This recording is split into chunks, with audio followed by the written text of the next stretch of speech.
Halo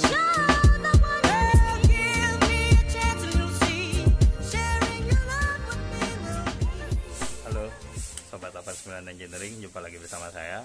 Pada episode kali ini saya akan membahas tentang static balance dari sebuah kruk as 1 silinder. Nah, balancing kruk as ini bukan kayak seperti orang-orang awam tahu ya, yang diketok-ketok gitu. Itu adalah crank alignment, beda ya sama static balance ini. Crank alignment itu juga memang diperlukan untuk mencegah kruk as itu geol. Aslinya kruk as itu nggak boleh geol ya. Nah, lalu static balance ini gunanya apa? Static balance ini adalah untuk menyeimbangkan berat dari sebuah piston. Nah, kalian kan sering tuh yang namanya bore up. Kadang kalian memperhitungkan nggak static balance itu, minimal dikembalikan ke kondisi standar pabrik lah, kayak gitu. Jarangnya sih enggak ya, kebanyakannya sih enggak gitu. Lalu apa pentingnya static balance ini pada sebuah mesin 1 silinder? Yang pertama, dia itu bisa mengurangi vibrasi. Yang kedua, dia itu bisa bikin motor kalian itu lebih powerful, kayak gitu.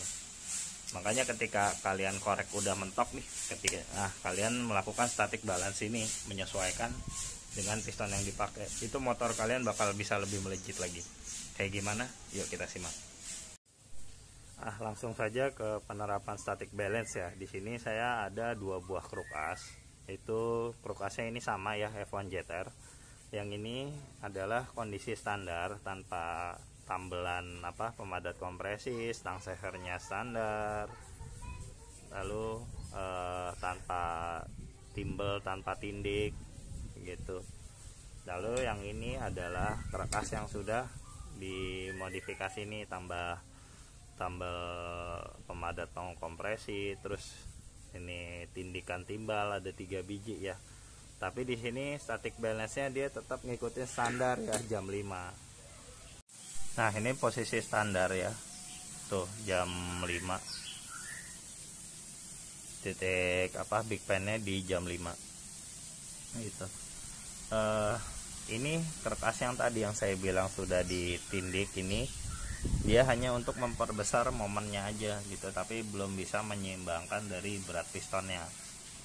Nah, kita coba langsung aja ya pakai balance factor. Itu kisaran 40% dengan bobot gantungnya ini. Nah, ini satu ringnya ini kan ada 4 ring. Satu ringnya ini beratnya 10 gram gitu. Jadi saya kira-kira pakai balance faktornya itu di 40%. Kita langsung coba praktekin aja gimana. Di sini saya simulasiin ya. Nanti posisi tindikannya yaitu pakai magnet ya. Lokasi penambahan beratnya di situ.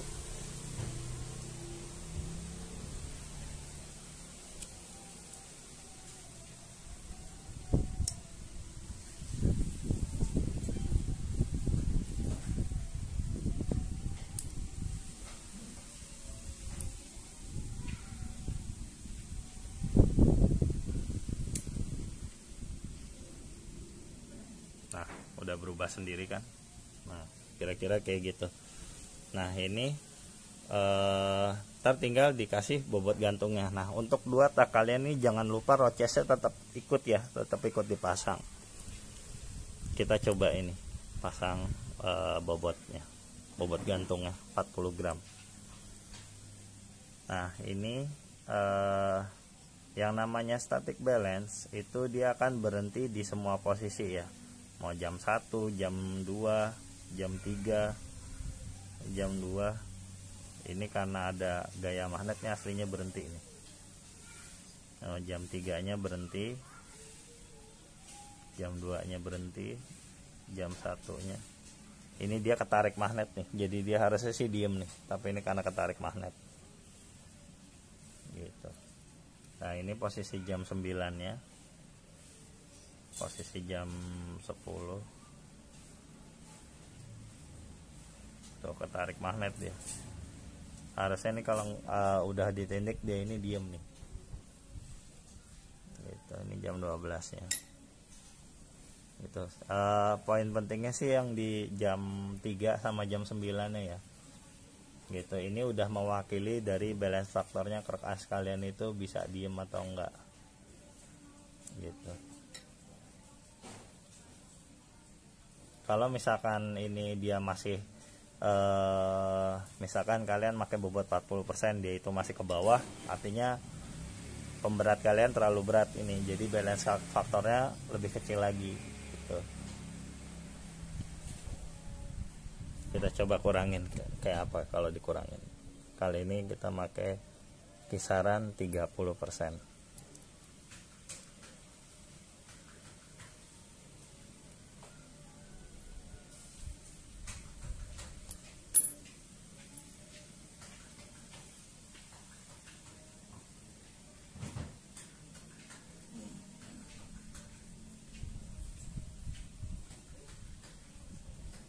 Jam 4 berhenti, jam 3 berhenti, jam 2 nya juga berhenti. Oh, lebih stabil di 30. Artinya dengan penambahan bobot segini banyak, itu balance faktornya masih di 30%. Nah, kalau kalian pernah baca buku atau ngelihat buku luar, pasti bilangnya dia rata-rata bilangnya balance faktor yang bagus itu 70% gitu.